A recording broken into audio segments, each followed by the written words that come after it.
Yeah, the draw between United and Fulham was really frustrating, was really disappointing. There's a lot to unpack here. Let's break down the takeaway from this game. United saw more of the ball, pushing Fulham deep for long stretches, but once again, control didn't equate dominant, like how we play against Arsenal. Possession looked good on paper, but the lack of urgency in the final third was clear. There wasn't that urgency of finally they gotta do something. There wasn't. Once again, the lack of clinical finishing keep coming up every game. Every game, we wasted a lot of chances. It's like how every year it's like, oh, going forward, this is gonna becoming a theme.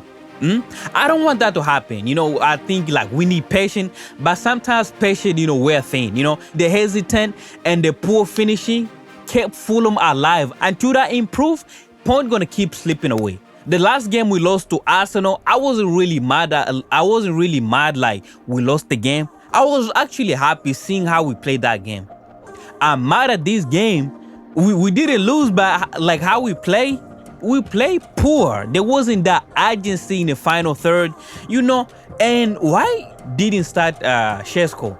Don't just put him in at the end of the game.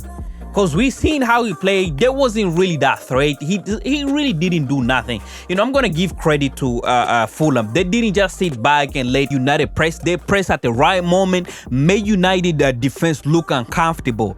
And their goal came from capitalizing on Manchester lacking in focus. Something United can lack at this level.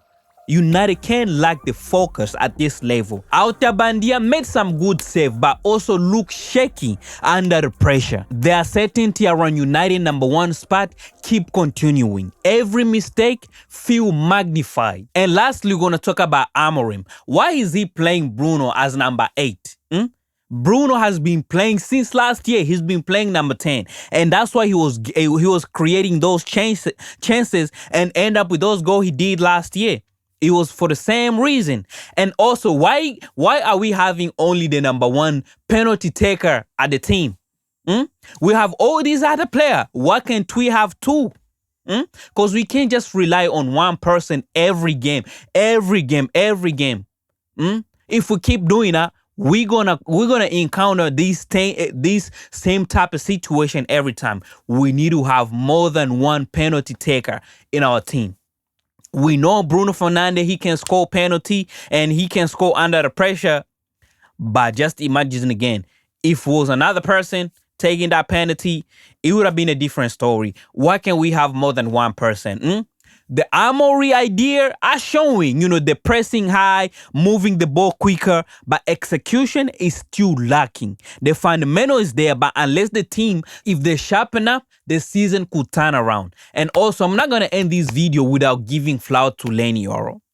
He's been giving 100%. We saw that last week with Arsenal and also with this game with Fulham. He's been giving 100%. I wasn't expecting that goal coming from him, but he's been giving 100%. I'm really rooting for him, going forward with this season. We saw last season, he didn't really play that much. He had some injury and he wasn't really playing at 100%.